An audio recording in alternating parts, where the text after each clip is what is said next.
राखी पर अमीर और गरीब बहन की ड्रेस। माँ, आप क्यों खाना बना रही हैं? आपकी तबीयत ठीक नहीं है, आप आराम कीजिए, मैं खाना बना लूंगी। अवनी बेटी, आज तेरा भाई अभय घर वापस आ रहा है तो मैंने सोचा मैं उसके लिए उसकी पसंद का खाना बना दूं, खुश हो जाएगा। हाँ माँ, मैं जानती हूँ कि कितने दिनों बाद आज भैया वापस आ रहे हैं और ये काफी खुशी की बात है, लेकिन फिर भी माँ, आपकी तबीयत खराब है, आप खाना मत बनाइए। आप मुझे बता दीजिए कि कैसा खाना बनाना है, मैं खाना बना दूंगी, जैसे हर रक्षाबंधन पर भैया के लिए उनकी मनपसंद डिश बनती थी। मेरी अपनी बेटी भी मेरा इतना ख्याल नहीं रखती जितना कि मेरी भांजी रखती है। हालांकि मैं इसकी सगी माँ नहीं हूँ, लेकिन इसने कभी इस बात को नहीं जताया। अवनी सुनीता की छोटी बहन की इकलौती बेटी थी। कुछ सालों पहले सुनीता की बहन का देहांत हो गया, जिसकी वजह से सुनीता ने अवनी की जिम्मेदारी अपने ऊपर ले ली और अब अवनी अपने 3 मौसेरे भाई बहन के साथ ही रहने लगी। अवनी काफी हृदयवान, समझदार और घर के काम अच्छे से संभालने वाली लड़की थी। कुछ समय से सुनीता की तबीयत खराब चल रही थी, इसलिए अवनी ने ही पूरे घर की जिम्मेदारी अपने ऊपर ले ली। माँ अभी तक खाना नहीं बनाया, मैं भूख की वजह से चिड़चिड़ी हो रही हूँ। श्रुतिका दी, मैं अभी आपकी भूख का इंतजाम करती हूँ। आज कपड़े धोने की वजह से मुझे खाना बनाने में देरी हो गई।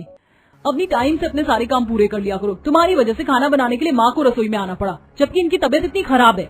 माना कि ये तुम्हारी मासी है, लेकिन तुम्हारी माँ के जाने के बाद इन्होंने ही तुम्हारा ख्याल रखा है। थोड़ी तो इज्जत किया करो।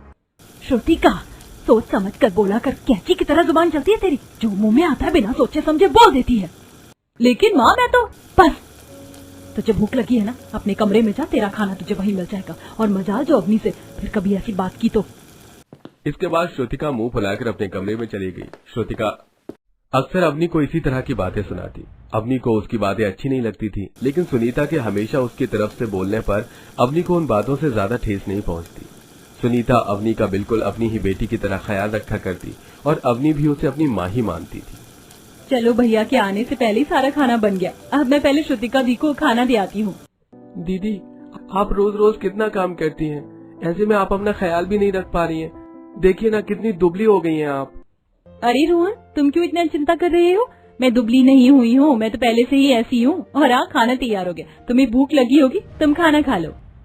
रोहन को खाना देकर अवनी श्रुतिका को उसके कमरे में खाना देने गई, जिसे श्रुतिका ने चुपचाप से ले लिया और अवनी पर एक नजर भी नहीं डाली। थोड़ी देर बाद अभय घर लौट आया। उसे देखकर सभी घर वाले काफी खुश हुए, सिवाय श्रुतिका के, जो अपने कमरे में बैठी सभी बातों से अनजान गाने सुनने में मगन थी। मेरा बेटा अभय, कितने दिनों बाद तेरी सूरत देखी है। हाँ बेटा, तेरे जाने से घर घर जैसा ही नहीं लगता था, लेकिन तेरे पीछे अपनी बिटिया ने हमारा काफी ख्याल रखा। पता नहीं कौन से अच्छे कर्मों के बदले हमें भगवान ने अवनी बिटिया को सौंपा है। भैया, मुझे तो लगा था कि आपके जाने के बाद मैं बिल्कुल अकेला हो जाऊंगा, लेकिन अवनी दीदी ने मुझे कभी अकेलापन महसूस नहीं होने दिया। ये सुनकर अभय की नजर कुछ सेकंड के लिए अवनी पर पड़ी। वो वहीं आरती की थाली लेकर खड़ी हुई, उसे देखकर थोड़ा मुस्कुराई। माँ, बाबा, मैं कितने दिनों बाद घर लौटा हूँ और आपको भी अभी भी अवनी की ही पड़ी हुई है। नहीं बेटा, ऐसा नहीं। और तू ऐसा क्यों बोल रहा है? आखिर अवनी भी तो तेरी बहन ही है ना। जहाँ तक मैं जानता हूँ मेरी सिर्फ एक ही बहन है, और वो है श्रुतिका। इस बात से अवनी को काफी ठेस पहुंची। फिर भी वो अभय की आरती उतारने के लिए आगे बढ़ी, लेकिन अभय बिना ध्यान दिए उसकी साइड से निकलकर चला गया। ये देखकर रोहन को काफी गुस्सा आया और वो अभय के पीछे गया, लेकिन अवनी ने उसकी बाहें पकड़कर उसे वहीं रोक लिया। दीदी, छोड़िए मुझे, ये आप क्या कर रही हैं? ये भैया ने बिल्कुल भी अच्छा नहीं किया। मैं जानती हूँ रोहन, तुम्हें गुस्सा आ रहा है, लेकिन वो तुम्हारे बड़े भाई हैं और आज इतने दिनों बाद घर वापस लौटे हैं, इसलिए शांत हो जाओ। मुझे बिल्कुल बुरा नहीं लगा। अवनी ने किसी तरह रोहन का गुस्सा शांत किया। वहीं दूसरी तरफ छोटी है, छोटी श्रुतिका, कहाँ है तू? अभय की आवाज देने पर भी श्रुतिका बाहर नहीं आई। इस पर अभय उसके कमरे में गया, जहां उसने देखा कि श्रुतिका हेडफोन लगाकर गाने सुन रही थी। तो ये बात है, मेरी बहना गाने सुनने में मगन है, इसलिए उसने मेरी आवाज ही नहीं सुनी और मैं बेकार ही घबरा गया। श्रुतिका का अभी भी अभय पर ध्यान नहीं था। ये देख अभय आगे बढ़ा और उसने श्रुतिका के हेडफोन्स उतार दिए, जिससे श्रुतिका अचानक ही भड़क गई। वो है भैया, आप यहाँ कब, कैसे? अरे कमाल है, मैंने तो घर पर पहले ही अपने आने की खबर दे दी थी और तुझे कुछ पता ही नहीं। भैया, वो मुझे पता था, लेकिन मैं भूल गई। कोई बात नहीं, ये सब छोड़। तुझे पता है मैं तेरे लिए मुंबई से खास तौर से ड्रेस डिजाइन करवा कर लाया हूँ। क्या? ड्रेस? लेकिन क्यों?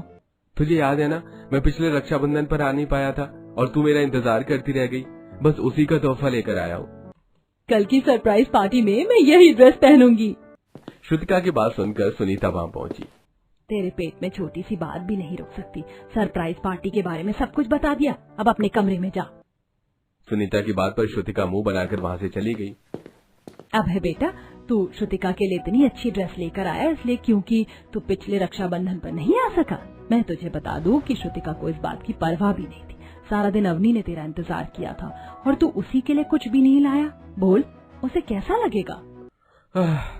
माँ, मुझे फर्क नहीं पड़ता कि उसको कैसा लगेगा और कैसा नहीं। मैं दिखावा करके उसके सामने अच्छा नहीं बन सकता। मैं उसे अपनी बहन नहीं मानता हूँ और इसलिए मैं उसके लिए कुछ करना भी नहीं चाहता। आखिर ऐसी भी क्या नफरत? वो तेरी इकलौती मौसेरी बहन है। एक तो उसकी माँ नहीं रही, ऊपर से हम उसके साथ ऐसा व्यवहार करेंगे तो। माँ, रात बहुत हो गई है, मुझे लगता है कि हमें अब सो जाना चाहिए। वैसे भी इतना लंबा सफर तय करके मुझे काफी थकान महसूस हो रही है। अभय अपनी माँ की पूरी बात सुने बिना ही अपने कमरे में सोने चला गया। और फिर अगले दिन, वाह वाह वाह, आज मैं इतनी सुंदर ड्रेस पहनने वाली हूँ। मेरे सारे दोस्त मुझे देखकर पूरी तरह से जल जाएंगी। श्रुतिका ने बड़ी खुशी से वो सुंदर ड्रेस पहनी और तभी उसके कमरे में अवनी आई, जिसने पार्टी के लिए सीधी सादी सी ड्रेस पहनी हुई थी। दीदी, अरे वाह दीदी, आपने तो बहुत ही सुंदर गाउन पहना है। ये आप कब लेकर आई? ये मुझे मेरे भाई ने दिया है, मेरे पिछले रक्षाबंधन का तोहफा। वो पिछली बार नहीं आ पाए थे ना, इसीलिए। श्रुतिका की बात सुनकर अवनी को थोड़ी निराशा महसूस हुई, लेकिन उसने इस बात पर ज्यादा ध्यान न देते हुए श्रुतिका से कहा, दीदी, मैं ये बताने आई थी कि घर में सभी मेहमान आ चुके हैं। आप जल्दी से तैयार होकर बाहर आ जाइए। इस बात पर श्रुतिका ने आंखें घुमाते हुए अवनी को कमरे से बाहर जाने का इशारा किया। श्रुतिका कभी भी अवनी को अपने घर में नहीं आने देती थी। अगर किसी काम से भी अवनी उसके कमरे में आती तब भी वो उसे बाहर निकाल देती। थोड़ी देर बाद श्रुतिका वही ड्रेस पहनकर अच्छे से तैयार होकर कमरे में बाहर आई और घर में आए सभी मेहमानों ने उसकी ड्रेस की काफी तारीफ की और उसकी सहेलियां भी छेड़ने लगी। ओए होए हीरोइन, आज तो तू बड़ी दमक रही। कहाँ से मिली इतनी सुंदर ड्रेस? भला ये भी कोई बात हुई? मैं तो हमेशा ही अपनी सुंदरता से ऐसे ही चमकती हूँ। ये मेरे पिछले रक्षाबंधन का तोहफा है जो मुझे मेरे भैया ने दिया है क्योंकि वो पिछली बार नहीं आ पाए थे। वाह श्रुतिका, तुझे पिछले रक्षाबंधन का इतना अच्छा तोहफा मिला है तो आने वाले रक्षाबंधन पर क्या मिलेगा? श्रुतिका की सहेली उस पर जोर जोर से हंस रही थी कि तभी श्रुतिका की नजर अवनी पर पड़ी, जो सादी सी ड्रेस पहने हुए मेहमानों को जूस सर्व कर रही थी। अवनी को इस तरह देखकर श्रुतिका के चेहरे पर कृत्रिम मुस्कान आ गई। अच्छा है कि इस नौकरानी को भैया ने कुछ नहीं लाकर दिया। इसे इसी तरह के कपड़े पहनना शोभा देता है। सभी पार्टी एंजॉय कर रहे थे। वहीं कुछ लोग श्रुतिका और अवनी के कपड़ों का अंतर देखकर बातें बना रहे थे। देख रही हो बहन, ये लोग इस बेचारी को किस तरह रख रहे। दोनों बहनों में कितना अंतर है, एक हीरोइन बनी हुई और एक नौकरानी। सही कह रही हो। माना कि बेचारी की माँ नहीं रही, लेकिन सुनीता तो इसकी सगी मौसी है, तो फिर इतना अंतर क्यों? मुझे तो लगता है कि बेचारी को सिर्फ काम करने के लिए ही घर में रखा हुआ है। घर में आए कुछ मेहमान दोनों बेटियों को देखकर इसी तरह बातें बना रहे थे और उनकी सारी बातें सुनीता बेबस होकर चुपचाप सुनती रही। तभी, माँ क्या हुआ? आप उदास लग रही हो। क्या आपकी तबीयत ठीक नहीं है? अगर आप चाहो तो मैं आपको कमरे तक छोड़ाऊं, आप वहाँ आराम कर लेना। नहीं बेटा, मैं बिल्कुल ठीक हूँ। तू इतनी चिंता क्यों कर रही है? तो पार्टी एंजॉय कर। अवनी को फिर भी अपनी मासी का उतरा हुआ चेहरा दिख रहा था कि तभी, अरे माँ, अवनी दीदी, आप यहाँ खड़े होकर क्या कर रहे हो? रोहन के इतना कहते ही सुनीता को एक घर आई मेहमान ने आवाज देकर बुला लिया। सुनीता वहाँ से चली गई और रोहन गौर से अवनी का चेहरा देखने लगा। दीदी, आप उदास हो? क्या आप भैया की वजह से उदास हो? आप फिक्र मत करो दीदी, जब से मैं काम करने लगूंगा तब मैं आपके लिए रक्षाबंधन पर श्रुतिका दी से भी अच्छी एक ड्रेस लेकर आऊंगा। रोहन की बात सुनकर अवनी के चेहरे पर मुस्कुराहट आ गई। इसके बाद रोहन और अवनी ने एक साथ पार्टी एंजॉय की। कुछ दिन गुजरे और अब अभय रोज रोज श्रुतिका के लिए गिफ्ट लेकर आता। ये देख रोहन को काफी गुस्सा आने लगा, लेकिन छोटा भाई होने की वजह से वो अभय से कुछ कह नहीं पाया। फिर वो एक दिन, सुनिए जी, पार्टी वाले दिन हमारी पड़ोसन के भांजे को श्रुतिका पसंद आ गई और उसी के घर से श्रुतिका के लिए रिश्ता आया है। श्रुतिका बड़ी हो गई है, अब उसके लिए ये सब सोचने का समय आ चुका है। तुम रिश्ते वालों को घर आने के लिए कह दो। एक मिनट, कोई भी कदम उठाने से पहले मैं ये पता लगाऊंगा कि वो लोग कैसे हैं। मैं अपनी बहन की शादी ऐसी किसी भी घर में नहीं होने दे सकता। उसके लिए मैं ही कोई अच्छा ससुराल ढूंढूंगा। अबे ये मत भूल कि तेरा बाप अभी जिंदा है। अपने बाप से आगे चलने का तुझे कोई हक नहीं है। अरे चाहे आप जो भी कहें, लेकिन मैं छोटी की शादी इस तरह हरगिज नहीं होने दूंगा। अगर ऐसा है तो फिर तुझे अपनी दूसरी बहन अवनी के लिए भी कोई अच्छा रिश्ता ढूंढना होगा। योगेश की शर्त मानकर अभय ने श्रुतिका की पसंद से एक बड़े अमीर घराने में उसका रिश्ता तय करने के साथ उसने अवनी के लिए भी एक रिश्ता ढूंढा। अवनी का होने वाला ससुराल काफी गरीब था। ये देखकर योगेश को अभय पर काफी गुस्सा आया। रोहन ने भी अवनी का वहां से रिश्ता हटाने की कोशिश की, लेकिन अवनी ने मना करने पर आखिर में सभी लोग चुप हो गए और कुछ ही दिनों में दोनों बहनों की शादी हो गई। शादी पर श्रुतिका ने बड़ा महंगा और सुंदर लहंगा पहना था, वहीं अवनी का लहंगा बिल्कुल सादा था, जिसे देख लोग फिर से बातें बनाने लगे। दोनों बहनें अब बहू बनकर ससुराल आ चुकी थी। फिर एक दिन, मालकिन आपके घर से आपके लिए सामान आया है। अच्छा, तो खड़े खड़े मेरा मुंह क्या देख रहे हो? जल्दी से सारा सामान मेरे कमरे में पहुंचा दो। श्रुतिका के कहने पर नौकर ने सारा सामान उसके कमरे में पहुंचा दिया। श्रुतिका ने देखा कि हर एक पार्सल के डिब्बे पर एक छोटा मैसेज लिखा हुआ था, जो कि उसके भाई अभय ने लिखा था। ये क्या, हर डब्बे पर मैसेज लिखा हुआ है? भैया भी ना समझते नहीं है, इतना सारा सामान भिजवा देते हैं, ऊपर से ये चिट्ठियां भी।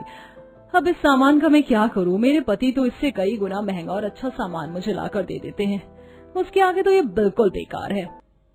श्रुतिका ने वापस सभी ड्रेसेस, ज्वेलरी वगैरह डिब्बे में रखकर अलमारी में डाल दी। वहीं दूसरी तरफ, अरे रोहन, तुम यहाँ? दीदी, मैंने पार्ट टाइम जॉब मुझे मिल गई है। आज मुझे पहली सैलरी मिली है, इसलिए मैंने सोचा कि आपके लिए कुछ ले लूं। वैसे भी मैं कभी आपको रक्षाबंधन पर कोई तोहफा नहीं दे पाया। रोहन की बातें सुनकर अवनी की आंखों में आंसू आ गए। उसने रोहन को गले से लगाया और कहा, रोहन, तू इतना क्यों सोच रहा है? तू तो अभी छोटा है, तुझे इतना सब करने की कोई जरूरत नहीं है। इसी तरह दिन गुजर रहे थे और अभय दिन पर दिन श्रुतिका के लिए नए नए गिफ्ट्स भिजवाता, जो कि वो बिना खोले ही अलमारी में डाल दिया करती थी। कभी कभी अभय खुद ही श्रुतिका के लिए गिफ्ट लेकर उसके ससुराल जाता और श्रुतिका अपने ससुराल में इतनी मगन थी कि वो उससे पानी तक को नहीं पूछती। उसके ससुराल के सभी लोग सिर्फ अपने कामों पर ध्यान देते, जो कि अभय को काफी अजीब लगा। अभय बेटा, जब से तेरी दोनों बहनों की शादी हुई है, तब से तू कितनी दफा श्रुति को गिफ्ट्स देकर आ चुका है। हाय दिन उसके लिए तू नई नई चीजें खरीदता है। क्या तूने कभी अवनी को कुछ दिया है? नहीं, और देना भी नहीं चाहता। वो मेरी कुछ नहीं लगती, मेरा उसे कोई लेना देना नहीं। लानत है तुझ पे अभय, अपनी एक बहन को तूने रानी बना रखा है और दूसरी बहन को पूछता तक नहीं। भला ऐसा भी कोई भाई होता है? आज तू अवनी के घर उसके लिए भी कुछ सामान लेकर जाएगा। लेकिन बाबा, अभय की बात सुने बिना ही योगेश ने अभय को जबरदस्ती अवनी के लिए सामान लाने को बोला। किसी तरह अभय जाने को तैयार हो गया। फिर मुंह बनाकर वो अवनी के ससुराल सामान लेकर पहुंचा, जहां उसे देखकर अवनी की खुशी के ठिकाने नहीं रहे। भैया आप आइए, अंदर आइए ना। नहीं नहीं, मुझे बहुत से जरूरी काम है। ये कहकर अभय ने अवनी के हाथ में सामान का वो थैला पकड़ा दिया और वहां से चला गया। अवनी ने जैसे उस झोले में झांककर देखा तो उसमें एक साड़ी और कुछ सिंपल से गहने थे। पहली बार अभय ने अवनी को कुछ लाकर दिया, इससे अवनी बहुत खुश हुई। इसके बाद कुछ दिन बीते। माँ, आज तो रक्षाबंधन है, आज तो दोनों दीदी हमें राखी बांधने घर आएंगी ना? हाँ बेटा, आज रक्षाबंधन है और आज मेरी दोनों बेटियां ससुराल से घर आएंगी। सुनीता ने इतना कहा ही था कि तभी दरवाजे पर दस्तक हुई और रोहन जल्दी से दरवाजा खोलने को भागा। दरवाजा खोलकर उसने देखा कि अवनी अपने पति के साथ बड़ी अच्छी साड़ी और गहने पहने हुए खड़ी थी।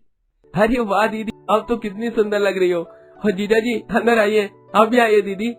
इसके बाद रोहन अपनी दीदी और जीजा जी को खुशी खुशी घर में लेकर गया, जहाँ अभय सोफा पर बैठा हुआ फोन चला रहा था। फोन चलाते हुए अभय ने एक नजर अवनी पर डाली तो उसने देखा कि अवनी ने उसी की दी हुई साड़ी और गहने पहने हुए थे, जिसमें वो काफी सुंदर लग रही थी। अरे, इसने तो मेरा दिया हुआ सामान ही पहना हुआ है। श्रुतिका ने भी जरूर मेरी दी हुई वो फैंसी ड्रेस ही पहनी होगी। कुछ देर बाद सुनीता ने अवनी और उसके पति की खातिरदारी की। वहीं सारा समय अभय चुप होकर सोफा पर बैठा हुआ श्रुतिका का इंतजार कर रहा था। अवनी ने अपने पर्स से अभय और रोहन के लिए 2 राखियां निकाली, जिसे रोहन ने बड़ी खुशी से अवनी के हाथों से पहना। और जैसे ही अवनी अभय की तरफ मुड़ी तो, 1 मिनट छोटी, तू अभी तक घर क्यों नहीं आई है? क्यों, क्या हो गया? अरे आज रक्षाबंधन है। इस पर श्रुतिका हड़बड़ा गई। उसे बिल्कुल भी रक्षाबंधन के बारे में याद नहीं था। वो भैया, वो मुझे याद है, लेकिन मेरी तबीयत बहुत खराब है, मुझे काफी तेज बुखार है, इसलिए मैं नहीं आ सकती। क्या? तूने मुझे पहले क्यों नहीं बताया? क्या तूने दवा ली? हाँ वो भैया, वो मैंने दवा ले ली है। श्रुतिका की बात सुनकर अभय को लगा कि कुछ गड़बड़ जरूर है। उसने झट से फोन काटा और अवनी को वहीं हाथ में राखी लिए खड़ा छोड़कर चला गया और सीधा श्रुतिका के ससुराल पहुंचा, जहां उसने देखा कि श्रुतिका आराम से सोफा पर बैठी हुई गाने सुनते हुए कोल्ड ड्रिंक पी रही थी और उसने अभय को दी हुई रक्षाबंधन की ड्रेस भी नहीं पहनी थी। अचानक ही श्रुतिका की नजर अभय पर पड़ी और उसके हाथ से कोल्ड ड्रिंक का गिलास गिरकर टूट गया। तो तूने मुझसे झूठ बोला कि तेरी तबीयत खराब है? ऐसा नहीं है भैया, भैया असल में मेरे पति काम में इतना बिजी रहते हैं कि वो मेरे लिए समय निकाल ही नहीं पाते। ऐसा लगता है जैसे उन्होंने मेरे बजाय काम से शादी कर ली हो। अच्छा ऐसी बात है, तुझे मुझे पहले बताना चाहिए था। अब रोना बंद कर। तुझे पता है मैंने तेरे लिए रक्षाबंधन पर एक खास तोहफा तैयार किया है। भैया अब तो रात हो गई है, मैं आपको कल घर आकर राखी बांध दूंगी। कल कोई राखी पहनाने का दिन नहीं है, इसलिए तू आज मुझे राखी पहना दे। कल तू घर आकर अपना तोहफा ले लेना। श्रुतिका इस पर और भी ज्यादा घबरा गई क्योंकि उसके पास कोई राखी नहीं थी। वो सब कुछ भुलाए अपनी ससुराल में सिर्फ खाने पीने और शॉपिंग करने में मगन रहती थी। मैं तो फंस गई, भैया तो मेरे पीछे ही पड़ गए। अब मैं राखी कहाँ से लाऊं? भैया दरअसल राखी मेरे कमरे की अलमारी में रखी हुई है, मैं लेकर आती हूँ। यह कहकर श्रुतिका अपने कमरे में जाकर राखी ढूंढने का नाटक करने लगी। बहुत देर के बाद जब श्रुतिका अपने कमरे से नहीं आई तब अभय ने उसकी कमरे में जाकर देखा, जहां श्रुतिका अलमारी खोलकर राखी ढूंढ रही थी। वहीं अभय की नजर को सामान के डिब्बे पैक हुए रखे थे जिन पर धूल जम गई थी।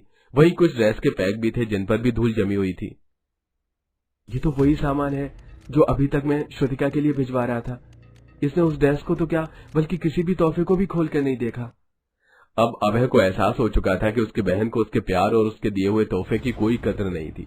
अभय बिना कुछ कहे वहां से लौट गया और घर आकर उसने देखा कि सभी लोग काफी परेशान थे। भैया कहाँ चले गए थे आप? मैंने आपको कितनी दफा फोन किया लेकिन आपने फोन भी नहीं उठाया। हमें आपकी बहुत चिंता हो रही थी। अभय ने जवाब दिए बिना ही अवनी के आगे अपनी कलाई बढ़ाई और कहा, समय निकला जा रहा है, पहले अपने बड़े भाई को राखी पहनाओ, उसके बाद बताऊंगा। अभय का पहली बार ऐसा बर्ताव देखकर घर में सब हैरान रह गई और अवनी की आंखों में आंसू भर आए। पहली बार अभय ने उससे इतनी प्यार से बात की। इसके बाद अवनी ने खुशी खुशी अभय को राखी बांधकर तिलक लगाया और मिठाई खिलाने के बाद छोटे भाई को राखी बांधकर त्योहार को एंजॉय किया।